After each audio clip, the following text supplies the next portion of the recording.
반갑습니다. 현실적인 면으로 들어가면 성경은 예수 그리스도가 이 땅에 오신 예수 그리스도의 출생이죠.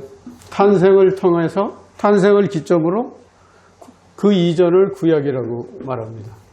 이후를 신약이라고 말하고 있죠. 이 구약은 다시 하나님께서 모든 은혜와 사랑을 다 베풀어 주셨음에도 불구하고 자기 왕을 구했던 이 왕국 시대를 기점으로 여기를 인간 왕국 시대, 또 이쪽을 창조 시대라고 볼 수 있죠. 신약은 예수 그리스도의 승천을 기점으로 합니다. 예수 그리스도의 승천하신 이전을 복음 시대라고 얘기합니다. 그리고 예수 그리스도가 승천하신 후를 선교 시대라고 얘기합니다. 우리 굳이 여기서 덧붙이면 예수님의 복음 시대, 예수님 성자 복음 시대죠. 여기는 성령의 선교 시대입니다. 왜 그럴까요? 바로 예수님이 승천하시면서 성령을 약속하셨기 때문입니다. 그래서 시대적으로 이렇게 분류할 수가 있는데, 이것은 시대를 나누자는 이야기가 아니고 우리가 기억하고 공부하기 좋게 이렇게 분류하는 것이죠. 이 성경의 전체적인 흐름에서 이 구약 시대를 확대해서 보면 왕을 구했던 시대를 중심으로 왕국 시대, 여기는 창조 시대라고 말씀드렸습니다. 여기서 이제 창조 시대를 다시 시대별로 분류한다면 세상의 모든 처음이 기록된 것이죠.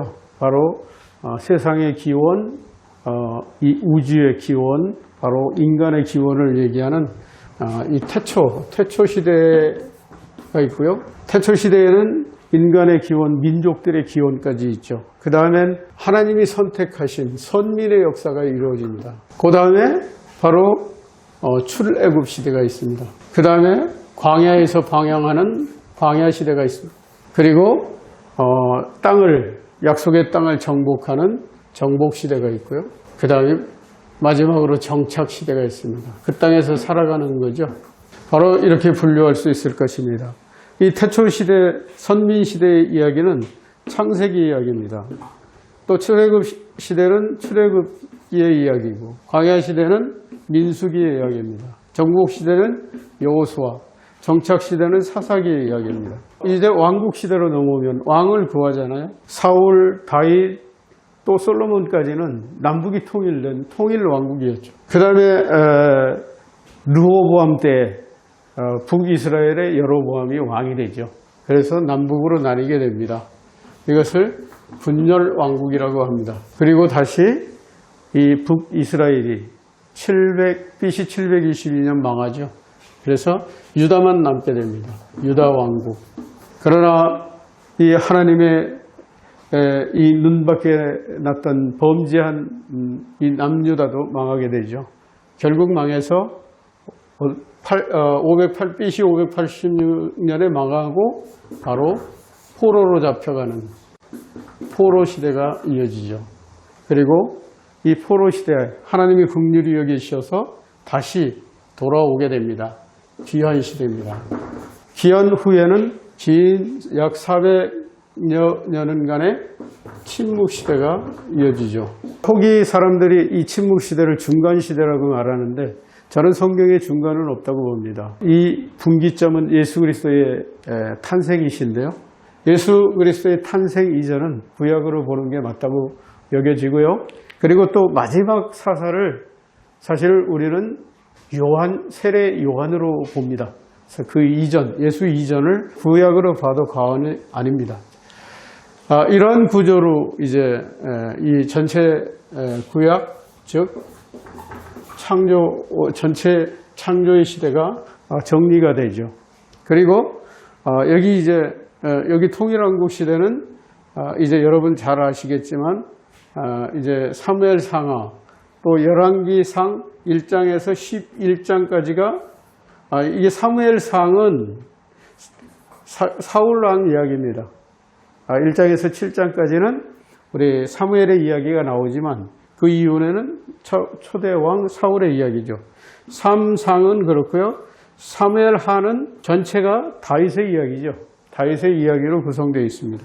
그리고 이어서 열왕기상 1장에서 11장까지는 바로 솔로몬의 이야기입니다. 이게 통일왕국 시대고요.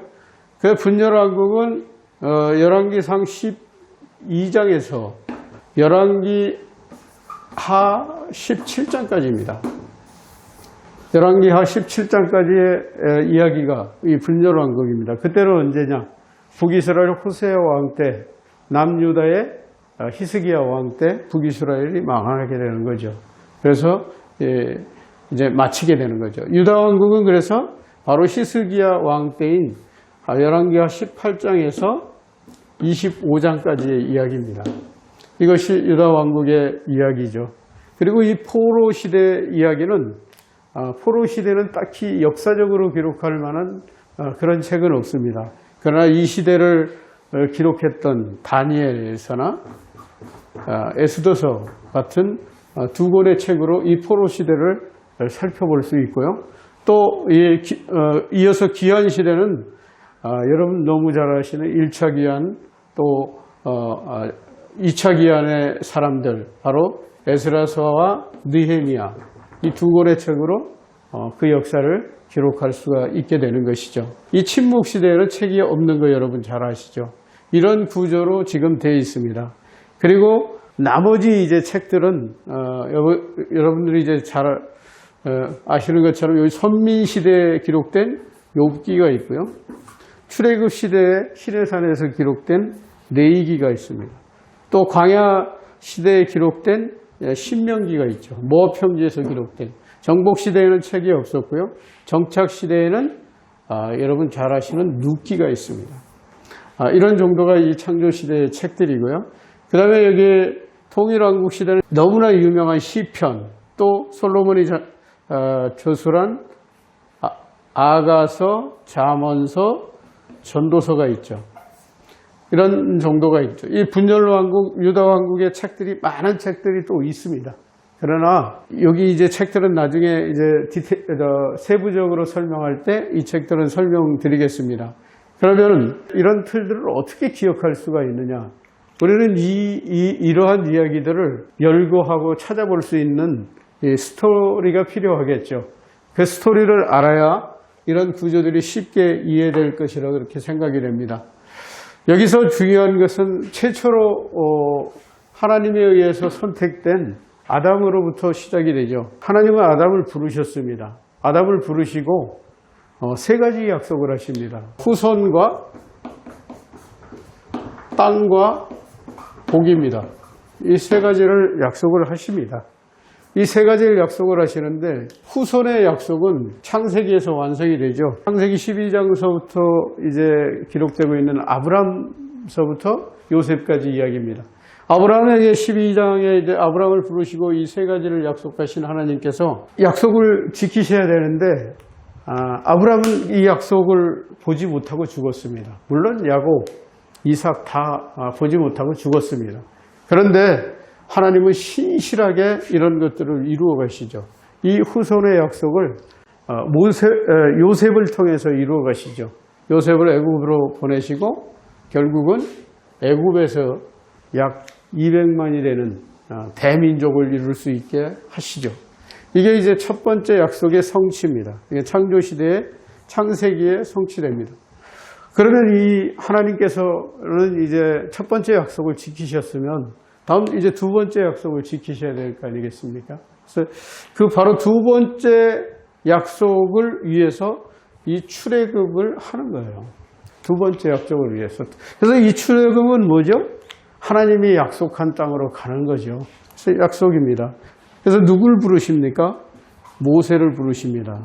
모세를 부르셔서 이 약속의 성취를 이루어 가시는 거죠. 그래서 애굽에서 나오게 하는 이야기, 여러 여정들을 거쳐서 시내산에서 선민으로서의 법을 완성합니다. 아까도 말씀드렸지만 제사 제도도 완성하고 이 법을 완성하는 이야기입니다. 그래서 여기 완성을 하고 그 다음에는 뭐예요? 이 400년 이상을 애굽에서 살았던 이 사람들 속에 있는 골수적인 이 사고 있죠. 세상의 사고죠. 이 사고를 바꾸셔야 했던 것이죠, 하나님은. 그래서 광야 시대는 굉장한 이 신앙 훈련의 시대라고 봐도 과언이 아니죠. 그 수없이 여러 번 애굽이 좋았다라고 반복하는 이 이스라엘. 이 이스라엘을 하나님은 바꾸셔야 했던 것이죠. 철저하게 바꾸시지 않으면 하나님의 백성으로 살 수가 없었죠. 어느 만큼 바꾸셨냐면요. 이스라엘 백성 중에 20세 이상이 다 광야에서 죽습니다. 다 죽을 만큼. 누구까지 죽습니까? 모세까지 죽습니다. 그리고 나서 오직 긍정적으로 말했던 여호수아와 갈렙만 남기고 정복시대로 들어갑니다. 바로 이 정복시대, 하나님이 주시는 땅으로 들어가는 거죠. 이 약속의 땅으로 들어가는 이야기가 이 정복시대입니다. 두 번째 약속입니다. 땅에 대한 이야기죠. 그런데 이 사람들이, 이스라엘이 얼마큼 광야에서 훈련이 되어졌는지 하나님께서 하신 여리고성을 정복할 때 뭐라고 얘기하십니까? 매일 한 바퀴씩 돌아라. 마지막에 7바퀴를 돌아라. 사실 이 믿음 없는, 처음 출애굽을 했던 이스라엘 백성은 들을 수 없는, 순종할 수 없는 이야기들이었죠. 그러나 아무 소리 안 하고 6일을 돌고 7일째 7바퀴를 돕니다. 그리고 고함을 칩니다. 이것은 그들이 이제 하나님의 사람으로 바뀌었음을 보여주는 내용들이죠. 결국 여호수아를 통해서 이스라엘 땅을 분배받습니다. 이것이 정복시대고요. 그 다음에 정착시대는 무슨 이야기죠? 정착시대는 바로 이 땅을 이제 땅에서 살아가는 이야기입니다. 근데 이 땅에서 살아가는 이야기 중에서 이 성경의 전체 역사이기도 하지만 하나님은 마지막 복의 개념을 뭐로 얘기하시냐면요. 여러분 잘 아시는 얘기일 테지만 창세기에서 사람을 창조하시고 무조건 처음에 먼저 선포하신 게 뭐였어요? 복을 명령하셨어요. 복을. 그 복이 뭐였냐면은 복의 내용이 하나님과 함께 에덴 동산에서 하나님과 함께하는 것이었고요. 두 번째는 하나님의 명령에 순종하는 게 복이었어요. 그러면 나머지는 하나님이 채워주시는 게 복의 개념입니다. 왜? 창조할 때 그렇게 하셨기 때문에. 근데 이 사람들에게 끊임없이 주어지는 이 정착시대의 이야기는요, 바로 이거예요. 하나님께 하나님과 함께하고 순종하면 복이고요. 하나님을 떠나고 불순종하면 징벌이었습니다. 이 징벌의 역사예요. 이게 복의 개념이에요. 성경의 복의 개념입니다. 그리고 이것은 이후에도 계속 이어집니다. 동일, 분열 다 이어지고 있어요. 계속해서 이어지죠. 결국 이 왕을 구하는 이야기는 바벨탑의 이야기입니다. 왕을 구한다는 건 뭐냐면 하나님의 통치를 벗어나겠다는 얘기예요. 바벨탑이 그랬고 아담이 하나님처럼 했고 하나님처럼 되려고 했던 것처럼 똑같은 범죄의 유형이죠. 그래서 왕을 주는데 분열왕국 시대도 동일하게 마찬가지입니다. 통일왕국, 분열왕국 다 마찬가지, 유다왕국 마찬가지입니다. 결국은 하나님이 징계하시고 다시 바꾸셔야 했던 게 이 포로 시대죠. 그래서 남은 자를 통해서 내가 다시 나라를 세우겠다. 이건 마치 뭐예요? 여기에 이 광야 시대하고 비슷한 내용입니다. 광야 시대 모든 자를 진멸할지라도 남은 자를 통해서 이루어 가셨던 역사처럼 이 포로 시대 약 4, 5만 명이 귀환했는데 그것을 통해서 지금 유대인이 존속되고 있는 것이죠. 바로 하나님은 그런 역사. 이거는 또 노아 시대에도 마찬가지였습니다. 노아 한 가정만을 통해서 다른 역사. 그래서 하나님은 숫자를 중요시하는 게 아니라 중심이 바른 사람을 중요시하는 것을 알 수 있죠. 기환 시대. 하나님은 돌아오게 하셨고 에스라를 통해서 신앙운동을 시키셨고 또 느헤미야를 통해서 성벽을 완성하셨죠. 그리고 긴 침묵에 들어가십니다. 이 침묵은 그냥 침묵이 아닙니다. 바사를 통해서 귀환시키고 그 다음에 헬라를 통해서 뭘 하시냐면 헬라를 통해서 원어 통일, 문화 통일을 이루십니다. 그리고 로마를 통해서 뭘 하십니까? 정치적인 통일과 모든 길을 로마로 향하게 했죠. 이것들이 뭐예요? 나중에 다 복음 시대를 예비하는 그런 길이 됐었죠. 그리고 하나님은 주의 길을 예비하는 세례 요한을 보내시고 이 길을 예비하시는 기간, 이것이 침묵시대라고 할 수 있습니다. 이것이 대체적으로 보는 구약의 구조이죠. 이 구조를 보면 역사의 흐름이 보인다는 것이죠. 바로 하나님의 역사들이 보인다는 거예요. 근데 우리가 여기서 꼭 알아야 될 사실은 창조시의 거룩이 이 시대 구약 끝까지에도 이 거룩의 개념으로 간다는 얘기예요. 하나님이 거룩하게 창조하신 이것을, 이 거룩을 회복하기 위한 끊임없는 길이었다는 얘기예요. 하나님은 그것을 끊임없이 이루어 가시는, 지금 현재도 마찬가지죠. 사랑하는 여러분, 우리 성경을 여러분은 뭐라고 생각하십니까? 하나님이 우리를 위해서 존재한다고 생각하십니까? 그러나 창세기를 열어보면 하나님이 우리를 위해서 존재하시는 게 아니라 우리가 하나님을 위해서 창조되었다는 이야기를 분명히 해주고 있는 것이죠. 그래서 우리는 하나님의 이 창조 목적, 우리 인간의 존재 목적에 따라서 살아가는 것, 그것이 바로 하나님이 원래 창조하셨던 그 의로운 모습, 거룩한 모습으로의 회복이라는 거예요. 그래서 이 회개의 개념은 이 회복으로 끊임없이 돌아서는 것이죠. 우리가 완전하다는 이야기가 아니라 완전을 향해서 방향을 바꾸고 가는 것이죠. 그래서 바로 이런 영역이 이 구약에서 보여지는 이야기들입니다.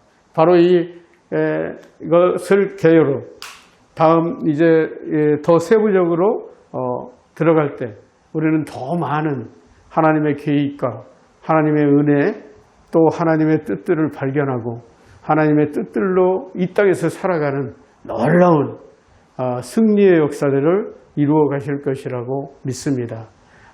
감사합니다. 오늘은 여기까지, 구약은 여기까지 정리하고 마치겠습니다.